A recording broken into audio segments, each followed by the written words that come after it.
Okay, let's unpack this. Welcome to the deep dive. You've brought us a mountain of material today. We're diving deep into a single case, but one that really shifted things, didn't it? Yeah. The 1999 murder of Hae Min Lee and the, decades-long legal fight around Adnan Syed. It really did. It became this huge touchstone, almost infamous thanks to media like Serial. Exactly. And for you listening, this isn't just a story you might have heard about. It's like a living example of everything complex and sometimes frustrating about the justice system. Our goal here is to really map out this incredibly tangled timeline for you. From the arrest, the conviction, all the way through the appeals, the media storm, new evidence. Right. And those reversals. Oh, the reversals. Yeah. And at the final outcome, which is still debated. We want you to understand not just what happened, but the big legal questions it raises. Things like due process, evidence, how reliable is witness testimony.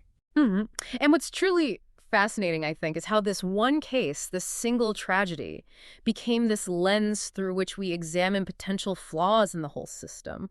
We're talking ineffective lawyers, which we'll definitely get into. Oh, yeah. The whole mess with evolving tech like cell towers and that constant tension, between critical thinking and these really powerful emotional narratives that swirl around a case like this. So let's ground ourselves first. The victim, Hae Min Lee, a bright high school student, Korean-American, and athlete, born 1980. She disappeared January 13th, 1999, in Baltimore County. And the first big red flag, the thing that made everyone immediately know something was seriously wrong, was that she didn't pick up her little cousin from daycare. Right. Total out of character for her, apparently. Very responsible. Exactly. Her body was then found, tragically, about a month later, February 9th, 1999, in Leakin Park in Baltimore. Grim discovery. And the autopsy confirmed she'd been manually strangled. Now, the investigation quickly focuses on two people who are going to be central to this whole story. Yeah. First, Adnan Syed, Hae's ex-boyfriend. He gets arrested February 28, 1999. Okay. And second, his friend Jay Wilds. Jay confesses pretty quickly to being an accessory after the fact. Yeah. He claims he helped Adnan bury Hae's body. Okay, so Jay is key from the get-go. Let's rewind a bit then to that initial period, 1999-2000. The investigation, the trial, the conviction. Hae was last seen, around 2:15 p.m. at Woodlawn High on January 13th. That's the timeline, yeah. And police actually talked to Syed pretty early on, like 6:30 p.m. that same evening. He told them he saw her right after school ended, but that was about it. Standard procedure, talking to the ex-boyfriend. Right. But then, after her body is found in February, things escalate. Just 3 days later, February 12th, police get an anonymous call. The anonymous tip. Yeah, telling them to look harder at Syed. Now, anonymous tips can be shaky ground. Sure. But this one led them directly to Jay Wilds, who was definitely in Syed's circle of friends. And Jay. He becomes the absolute cornerstone of the prosecution's case, doesn't he? Completely. He gives police this detailed story, though. Importantly, it changed on some details over time. But the core was, Syed told him he planned to kill Hae, then confessed he did kill her on the 13th, and needed Jay's help burying the body in Leakin Park. And Jay helps them find Hae's car, too, right? That must have seemed like strong corroboration. It did. Finding the car, based partly on Jay's info, made him seem credible. He was the state's star witness. But he was also getting something out of this deal, yeah? Oh, absolutely. Huge leverage. He's looking at serious time as an accessory to murder. But he takes a plea deal, testify against Adnan, and what does he get? What was it? 5 years suspended, plus 2 years probation. Basically, he walks away with no jail time for helping bury a body. Wow, okay. That's a massive incentive to tell the story the state wants to hear, isn't it? Precisely. And that's why his testimony, the inconsistencies, the changes in timing and locations in his different statements, that all became a huge focus later on for appeals, for Serial, for everyone questioning the conviction. So, with Jay's testimony as the centerpiece, Syed is charged. Yeah. First-degree murder, kidnapping, false imprisonment, robbery, heavy charges. Very serious. And his defense attorney was Cristina Gutierrez. Now, her name becomes really significant later. Right. But even initially, things weren't smooth. The first trial, it didn't even finish. No, it crashed and burned. December 1999. Ended in a mistrial. And the reason is just wild. What happened? The jurors overheard Gutierrez in a shouting match with the judge. She accused the judge of lying during a sidebar conversation, apparently. We're kidding. In front of the jury. Well, close enough they could hear it. It completely poisoned the well. Showed this really volatile relationship between the defense and the court right away. Maybe, foreshadowing some later questions about her judgment. So, mistrial. But they didn't wait long for round two. Nope. Second trial started quickly, January 2000, lasted about 6 weeks. And this time, February 25th, 2000, the jury comes back guilty on all counts. And the sentence. Life plus 30 years. Devastating. Syed's family fired Gutierrez immediately after the verdict, as you might imagine. Understandable. He filed an appeal pretty quickly, but it failed. Looked like that was it. He was going to spend his life in prison. You mentioned Gutierrez's name becoming significant. What else should we know about her context? Well, it came out later and was argued in appeals that she was having significant professional and health problems around this time near the end of her career. Oh.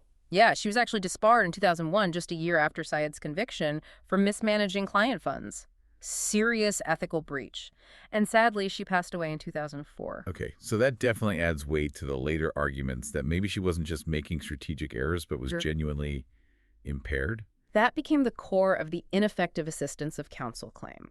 That her performance wasn't just subpar, it fell below the constitutional standard, especially regarding things she failed to investigate. Which brings us to, well, the earthquake. 2014, Serial. Exactly. 14 years that conviction stood, pretty much unquestioned in the public eye.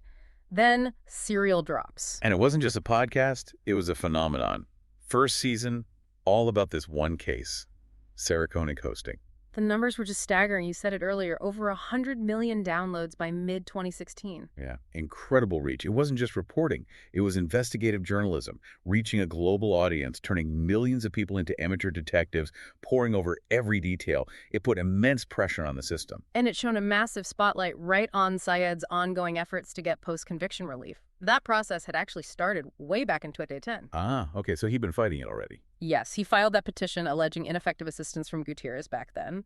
Serial basically took his main legal argument and made it famous. And that main argument hinged on one person, didn't it? Asia McClain. Absolutely. The potential alibi witness. McClain said, quite clearly, that she saw and spoke with Adnan in the Woodlawn High Library after school let out on January 13th. Which is critical because the prosecution's timeline had Hae being attacked miles away in the Best Buy parking lot at that exact same time. Precisely. If McClain's account was true and believed by a jury, it blows the state's timeline completely out of the water. So why didn't Gutierrez call her at the original trial? That was the million-dollar question, right? That was the core of the ineffective counsel claim. But initially, it didn't succeed. In January 2014, just before Serial blew up, actually, Judge Martin Welch denied that petition. Why? What was the reasoning? Welch ruled Gutierrez's decision not to call McClain was strategic, not incompetent. The rationale was a bit technical. Something about McClain's initial letters having slightly inconsistent timing, and Syed himself having trouble recalling his exact movements that day initially. Welch basically said Gutierrez made a reasonable professional judgment call. But that wasn't the end of it, obviously. Not by a long shot. Serial hits, public interest explodes, Syed gets permission to appeal Welch's denial. And crucially, Asia McClain files a new affidavit clarifying her timeline, sticking to her story. So the courts had to take another look. They did. The case was reopened for post-conviction relief, and this led to that big hearing in February 2016, 5 days long. And McClain testified in person this time. Yes. She got on the stand and testified clearly that she was with Syed in the library during that critical window after school on the day Hae disappeared. That testimony finally gave real teeth to the argument that Gutierrez had been deficient for not tracking her down and presenting her back in 2000. Okay, so the alibi is one major pillar. What was the other big legal angle they pushed in that 2016 hearing? The cell tower evidence. This was huge. The argument was, again, ineffective assistance. Gutierrez failed to challenge the reliability of the state's cell tower location data. This is the data that supposedly put Syed's phone near Leakin Park where the body was buried later that night. Exactly. The state relied heavily on pings from Syed's phone, particularly for 2 key incoming calls around 7 p.m. to place him near the burial site. Incoming calls. That distinction matters, right? It matters immensely. It turns out the technology back then, or at least the way AT&T documented it, was really only considered reliable for location data for outgoing calls.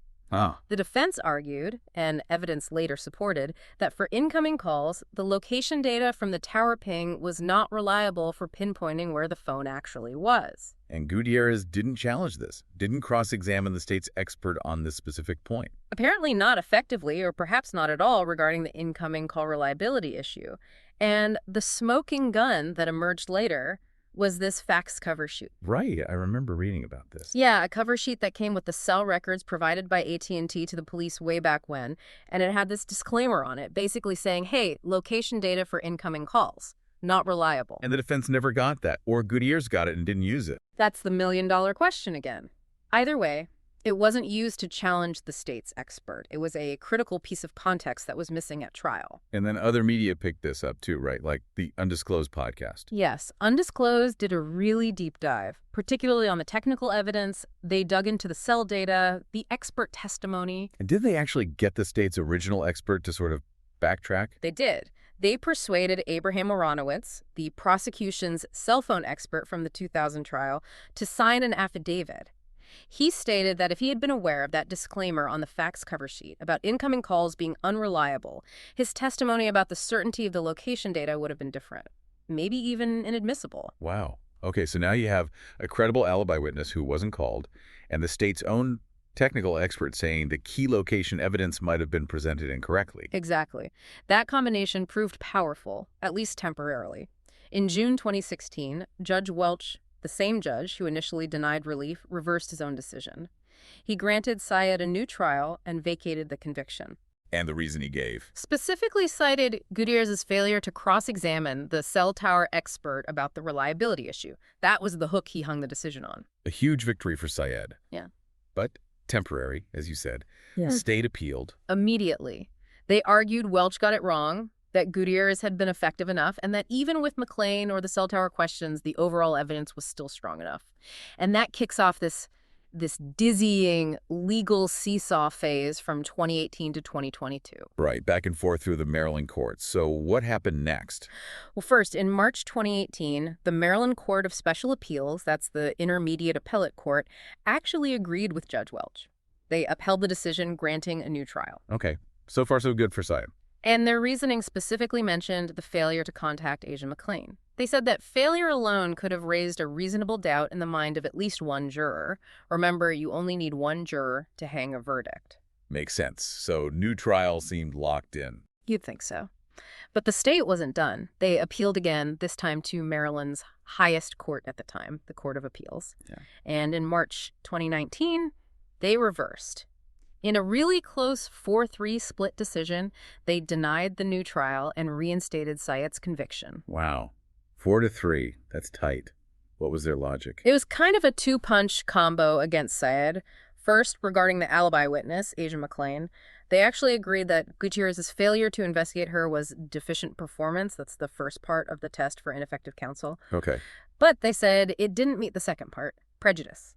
They ruled there wasn't a significant or substantial possibility that McLean's testimony would have changed the jury's verdict back in 2000. How did they figure that? She seemed like a solid alibi. They basically argued that even with McLean putting Syed at the library, the rest of the state's case, mainly Jay Wild's testimony and the now questionable cell data, was still so overwhelming that the jury likely would have convicted him anyway.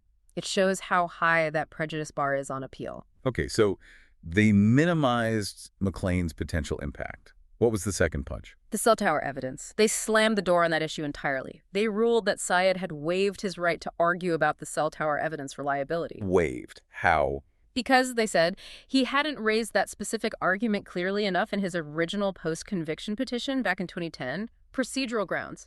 Basically, you didn't bring this up properly the first time, so you can't bring it up now. Ouch. So even though Judge Welch had granted the new trial based on that very evidence, Didn't matter to the high court majority. They said the issue was procedurally barred. that seems incredibly technical and harsh. Appellate law often is. So that was pretty much it. The conviction was back. Syed tried one last avenue, the U.S. Supreme Court. And did they take the case? No. In November 2019, they declined to hear the appeal. That's common. They only take a tiny fraction of cases. But it meant the Maryland High Court ruling stood. The conviction was final, legally speaking. So Syed's back to serving life plus 30? It looks like the end of the road, legally. It really did. The Maryland Attorney General even put out a statement saying the evidence was overwhelming and justice was served. But things were happening behind the scenes, weren't they? Shifting away from legal arguments about the trial and towards the physical evidence. Exactly. While the appeals based on Gutierrez's performance failed, attention turned back to the actual forensic evidence, or lack thereof, driven partly by Syed's supporters and new legal team, and also, eventually, by the prosecutors themselves. Remember, the original conviction relied so heavily on Jay's testimony and that cell data. There wasn't much, if any, physical evidence directly linking Syed to the crime scene or the victim, right? Yeah, very little. And it started to emerge that some limited DNA testing had been done previously around mid-2018 by the state. Yeah. And Adnan Syed's DNA did not match anything found on the items tested, than mostly, I believe, fingernail clippings from Hae Min Lee. Okay, not finding his DNA doesn't automatically mean innocence, but not finding it certainly doesn't help the state's original case. Right. It adds to the doubt. It showed there was no forensic confirmation tying him directly. And this led to a really significant development in 2022. What was that? In March 2022, something unusual happened. The prosecutors and Syed's defense attorney jointly filed a motion together, Asking for what? asking the court to order new, much more comprehensive DNA testing, using modern techniques like touch DNA analysis, which weren't available back in 1999. On what items? Key items that, incredibly, had never been tested for DNA before: Hae's clothing, her shoes, swabs from the rape kit. Never tested after all this time. Apparently not for DNA in this comprehensive way. The joint motion highlighted this gap. A city judge agreed and ordered the testing. The evidence was sent off to a specialized lab in California. Okay, so the DNA results are pending. Yeah. But then comes maybe the biggest bombshell of the entire case. Yeah. September 2022. Yeah, this was stunning. The Baltimore City State's Attorney's Office, the prosecutors filed a motion to vacate Adnan Syed's conviction. The prosecutors themselves wanted to throw out the conviction. Why? Based on Brady violations. That's huge. Brady v. Maryland is the Supreme Court case saying prosecutors must turn over potentially exculpatory evidence favorable to the defendant, to the defense. And the prosecutors were now saying the original team failed to do that back in 1999-2000? Exactly. They said their own internal review of the old case files uncovered evidence that should have been disclosed but wasn't. Two main categories. What were they? First, they found evidence, like handwritten notes, related to other potential suspects that police had apparently considered early on, but this info wasn't given to Gutierrez. Other suspects. Okay. Second, and this was really explosive, they found information suggesting the state knew about but didn't disclose at least one specific alternate suspect who had actually threatened Hae Min Lee's life. Someone who, according to these old notes, might have had the means, motive, and opportunity. Wow. Tell me more about these alternate suspects. This sounds critical. The motion laid out some chilling details from those old files. One of these potential suspects had reportedly threatened Hae, saying he would make her disappear. A direct threat. Yes. Also, remember Hae's car, found weeks later. The motion revealed it was found parked near the home of a relative of one of these alternate suspects. Okay, that's proximity. Significant. And perhaps most disturbing, one of these two main alternate suspects they identified was later convicted of serial rape and sexual assault. Information that, had the defense known, could have been used to suggest someone else had the propensity and opportunity. So the state essentially admits, decades later, we should have told the defense about these guys. That's the core of the Brady claim. Hmm. Now, there was some immediate pushback, wasn't there, about interpreting one specific note? Yeah, I remember the original prosecutor, Kevin Urich, came forward saying the motion misinterpreted one of his notes about a threat. He claimed the he threatening to kill her referred to Syed, not an alternate suspect. Right. That created some confusion. But the state's attorney's office pushed back on Urich, saying, look, that one note isn't the only basis for the Brady violation. It was the totality of the undisclosed information about other leads, other suspects, the car location. Regardless of who made that specific threat in that one note, the defense didn't have the full picture. Okay, so the Brady violation stands, according to the current prosecutors, and then the DNA results came back. They did.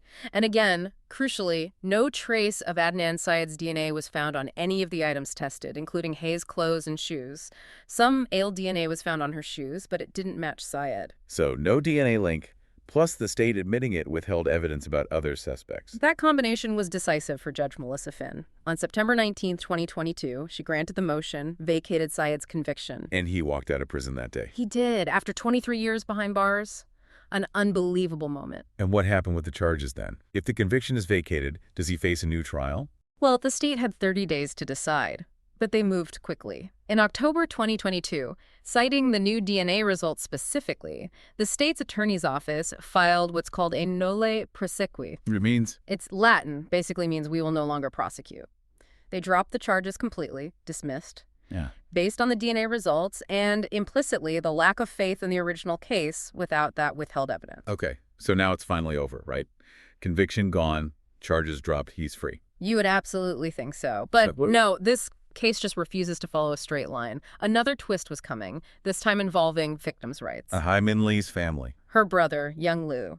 He appealed the decision to vacate the conviction, not on the merits of the evidence, but on procedure. What was the procedural argument? He argued that under Maryland law, as the victim's representative, he wasn't given sufficient notice to attend the vacatur hearing in person. He had attended remotely, via Zoom, and even spoke. But his lawyer argued the notice was too short for him to travel from California, where he lived, to be there physically in the courtroom, a violation of his rights as a victim under state law. Okay, that's a very specific procedural point. Did it work? Shockingly, yes. In March 2023, the Appellate Court of Maryland, the same intermediate court that had previously upheld the new trial, ruled 2-1 in favor of Young Lee. They reinstated Adnan Syed's conviction. Wait, reinstated the conviction, based only on the victim not getting enough notice to attend in person, even though the charges had already been dropped. Exactly. It created this bizarre legal situation.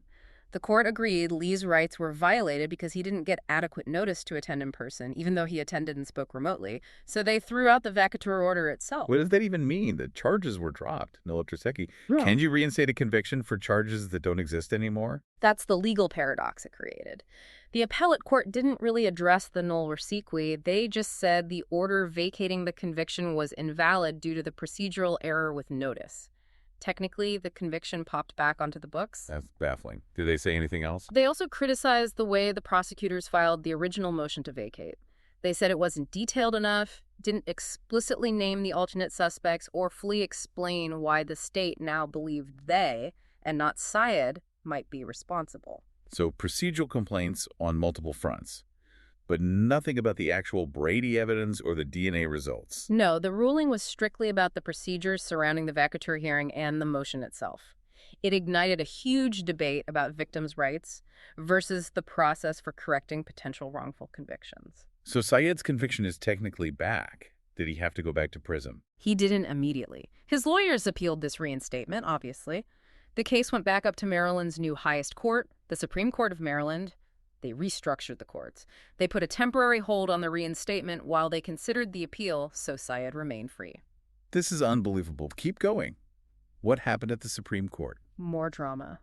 August 2024. Another split decision. 4-3 again. The Maryland Supreme Court upheld the reinstatement of Syed's conviction. They agreed with the lower appellate court. They agreed the vacatur hearing needed to be redone with proper notice to Young Lee to fully address the merits of why the conviction should be vacated. Essentially, they said, you have to do the hearing over correctly this time. But crucially, they also ruled Syed should remain free while this redo happened. So, conviction reinstated again, but he stays out of prison pending a new hearing. Legal limbo continues. Precisely. And everyone's bracing for this new hearing. But then another pivot. February 2025. What now? The Baltimore State's attorney, Ivan Bates, who had inherited the case, made a strategic move. He announced his office was withdrawing the original motion to vacate Syed's conviction altogether. Giving up on vacating it. Why? Likely to avoid getting stuck in this endless loop of appeals about the vacatur process itself. Instead, he announced they would support a different legal path for Syed to remain free.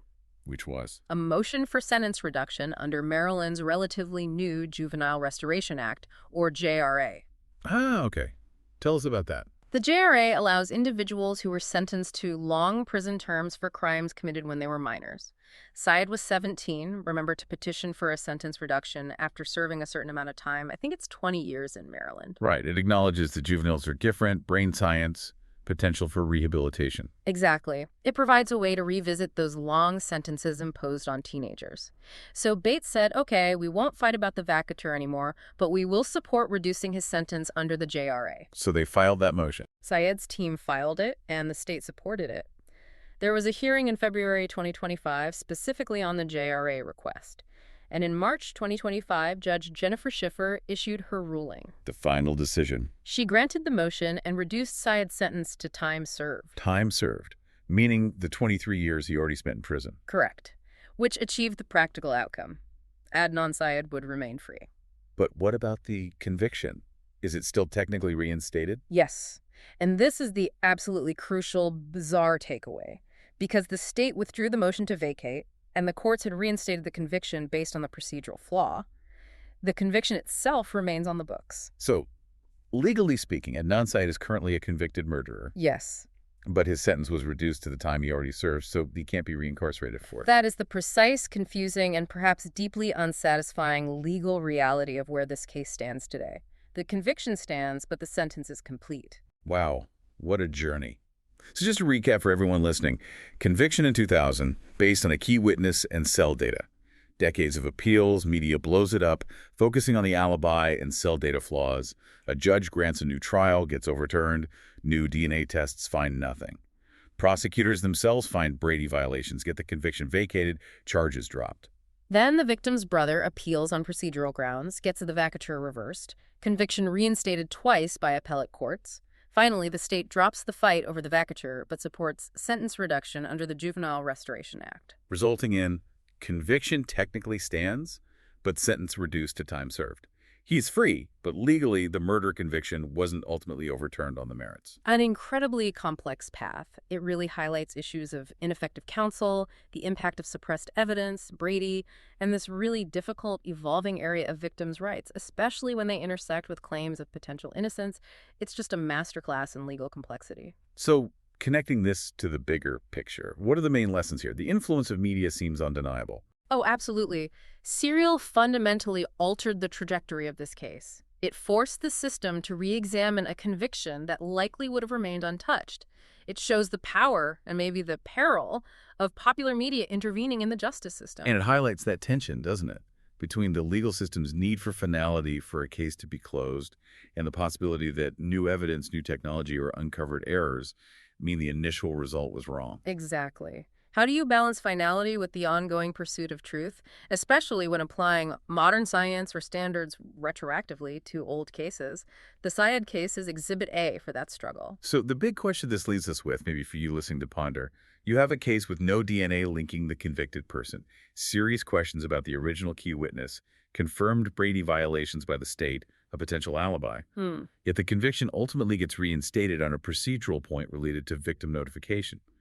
What does that say about the balance between achieving justice for the victim, Hae Min Lee, and ensuring a fair process for the accused?